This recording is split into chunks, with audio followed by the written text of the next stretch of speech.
What's up guys? Welcome back to our YouTube channel. So for today's vlog, ngayon magsisimula yung wedding prep series namin ni Ming because nakaplan na kaming magpakasal next year, August 8. Yung pinaka sisimulan natin sa vlog natin ngayon, yung kabuuan ng series na yan. And kanina, since death anniversary ng mommy ko today, April 19, pumunta kami doon, nag-visit kami sa kanya with our flowers and candles, kasama ang aking family, aking mga kapatid, si Chin, si Renzi, and of course, si Ming, si Justin, and si Camille! Hi! So, ayan. So, super happy to see my mom.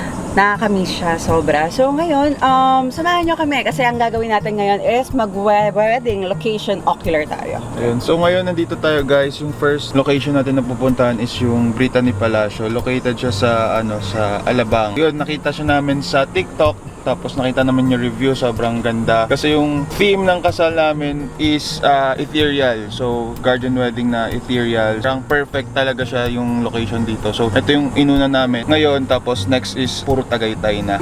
Since ayun, malapit na lang dito. Sa mga next na venue naman siguro around Antipolo. Pero kasi parang para sa akin, parang Tignan ito muna na yung natin. bet ko. Pero yan, tignan muna natin. Oo, hindi mo kasi siya masasabi pa, I think, hanggat hindi mo pa nakikita lahat ng lugar. Pero minsan kasi, alam mo naman sa video, sa TikTok, iba na rin talaga yung feeling mo, di ba? Pagka nakita mo yung mga location and pasok dun sa theme na gusto namin gawin, which is ethereal. So, tignan natin. Pag-pray din namin, syempre, kung ano yung mga kakalabasan ng mga makikita namin. And of course, sobrang importante ng guidance ng kapatid ko, ni Chin and ni Justin, kasi yan sila, kakakasal lang nila nitong April 10, which is like, how many days? Like 9 days ago lang.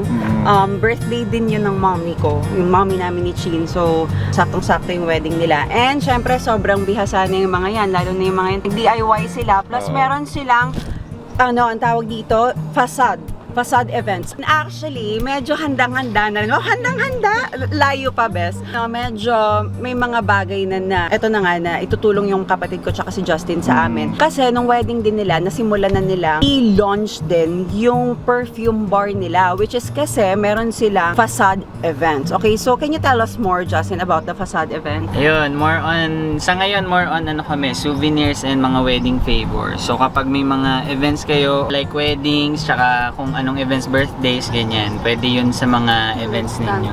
Live stamping, meron din kami, leather live stamping. Super ganda ng mga live stamping nila. And ngayon, meron silang perfume bar na sobrang unique. Sobrang ganda talaga ng itsura. Kasi pumunta kami ni Ming sa wedding expos nitong nakaraan. Wala akong nakitang ganun kaganda, okay? Yes. So, sobrang excited lang din na mailalagay din to dun sa kasal namin ni Ming. So, ayan, simulan na natin ngayon. Pasok na tayo dito ngayon sa Brittany Palacio.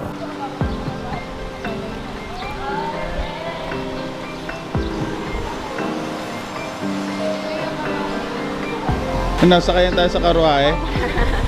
Now na ba? Pwede naman ang now na.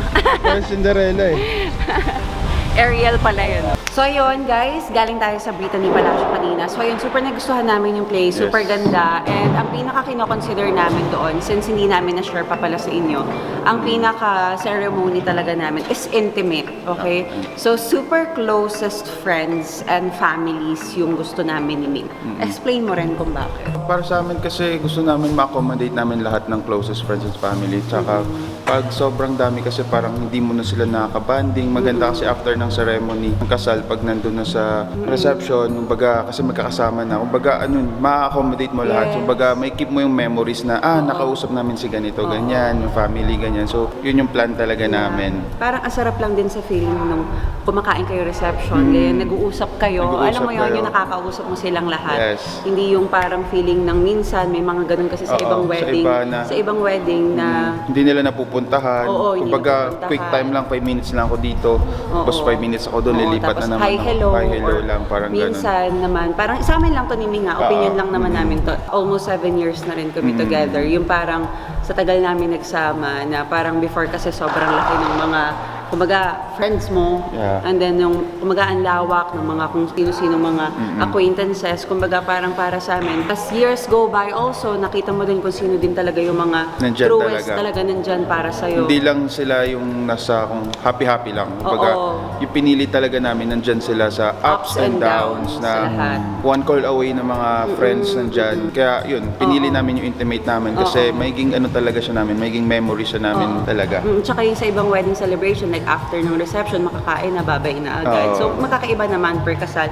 And magkakaiba naman din ng opinion and gusto per ikakasal, per couple. So, ayun, nasa next location na tayo, which is Farm Hills, Tagaytay. So, check natin siya ngayon. Tignan natin. Okay, so sabay-sabay tayong tumingin. Ethereal yung theme namin, so tignan din natin kung pasok siya dun sa theme natin. Tara, let's!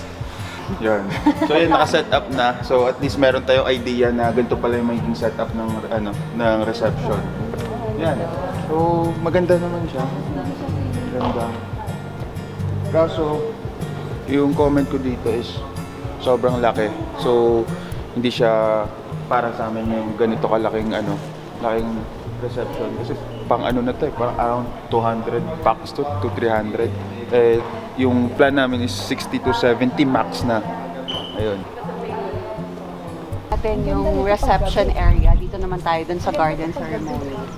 Gustuhan ko dun kasi high ceiling siya. Pwede siya So, set-upan, pwede no? siyang set-upan ng ceiling treatment. Pero titignan pa rin natin. Practice. Mali, I can't help falling in love yung kanta namin. Ay, Anong sorry. umpisa? Wise men. Oh, wise man.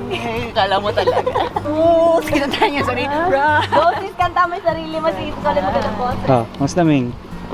Ayun. Ganda rin, ganda. Love it. Kasi kita nyo yung parang nature din talaga.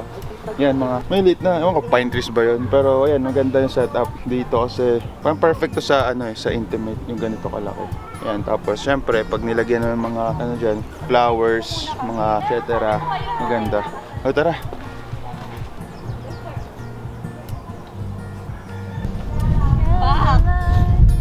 Tignan mo, cheese. Di ba nandun ka? Tapos may I do. Tapos may fireworks.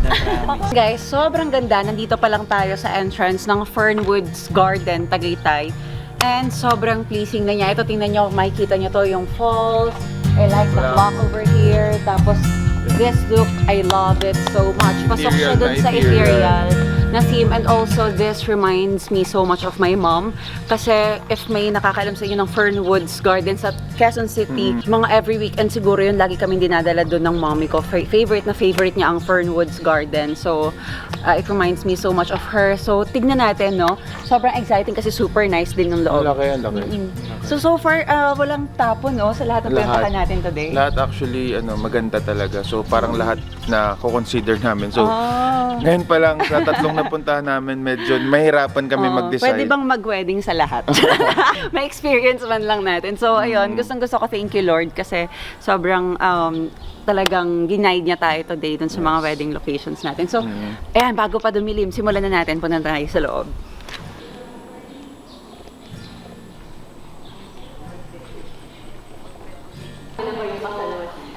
Hello po. Trans ng bride, tsaka yung groom, yung gumagano ka na. Malaglag kayo ah. Katulad nung kay Chi, tsaka... So, Ang talaga kasi, yung peg namin kasi is ethereal na Greek god. Oo, parang Yan, Greek yung god. ganon. So, hindi siya yung super modern na modern. Yun yung touch na gusto namin. Ayaw namin ng modern. Gusto namin yung parang ganito. Kumbaga parang Aphrodite tsaka si sino ba? Oo. Hercules na lang, hindi ko alam kung sino pa ibang gods eh. So parang ganon. Ayan, i-feel mo natin. Alam mo yung peg na hindi siya, nakikita mo actually parang medyo hindi siya super kintab, Oo. pero classic Rocks. na paano ba, classic timeless, ganun. Mukhang ito na yun ah. Mukhang Ito na ba yun? say yes to the venue. Ay, parang nakikita mo mga chandelier sa Titanic. Yung ganyan, yung parang... May kukunin na daw po. Yung parang... Ito yung mas maliit, no? Anong garden ko na? Yung butas. Ganda ng chandelier oh. Laki. Gosh, ang ganda. Ang ganda niya. Classic. Tapos yung mga niya pa, nakalagay sa wall. Parang mga talaga, parang sa Greek style.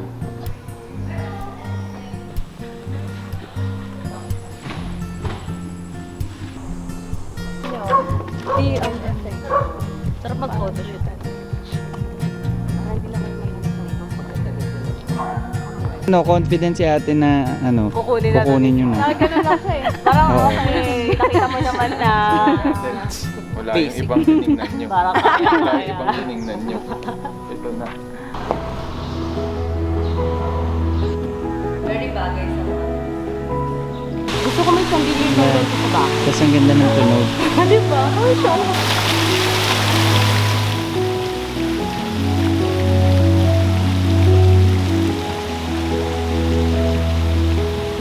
Hi guys! So ayan, nakauwi na tayo from Ocular natin, ang wedding location. So ngayon, at the same time, nagtutupi rin tayo, but i-discuss namin muna yung ginawa natin kanina, okay? So ngayon, sobrang saya lang din ng feeling kasi lahat ng tatlong napuntahan natin is super solid, walang tapon. Lahat sila magaganda actually, di ba baby?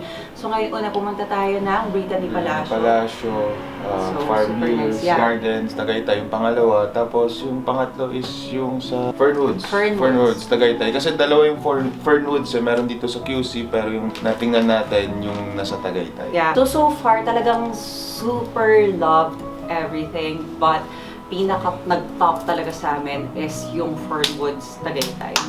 Super nice location. Pasok siya dun sa ethereal theme natin. And, ano pa ba? Super nice lang talaga ng feeling nung mapuntahan namin yung location. Parang Iba yung ano kasi, feeling, no? iba yung location. Na-compare ko sa una sa Brittany Palacio. Yung pangatlo kasi medyo rustic kasi parang hindi siya, parang makaluma Oo. yung style. So Oo. parang makakuha mo talaga yung ethereal Yeah. feel. Oo, pasok na pasok siya sa ethereal. Tapos, I love the peacocks, yung lahat ng mga nature type, which is yun yung pasok talaga dun sa pinaka-pinipeg namin ni Ming na wedding. Which is more on nature talaga yung peg namin na Greek something, Yeah. Greek mythology, whatever, and goddess, god peg type, yun yung gusto namin. So, super saya lang din na makita natin yung locations na super okay. And right now, moving forward, actually, nagtutupi kami dahil nagpa-packaging din kami ngayon para sa inyo. Wow! So ito na guys yung natin, next collection. Ito yung tinatawag natin na Ursa Collection. Yes. So yan. So, ano nga ba yung mga colors na available natin? Meron tayong fatigue green na available. And then next is the Lucky Peach, which is this one. This is the color of the year 2024. Peach, Lucky Peach, kaya pinili namin to. So, eto naman is super duper trending din talaga ng kulay na to, lalo sa ibang bansa. Dinala natin siya sa Pilipinas, syempre. So, ngayon, Beast Apparel's Iced Blue. This is Iced Blue. I love it so much. Sobrang lamig niya sa mata. Bihira lang din ako makita ng ganyang kulay. So, yun, super excited kami na makita na suot nyo itong mga ito.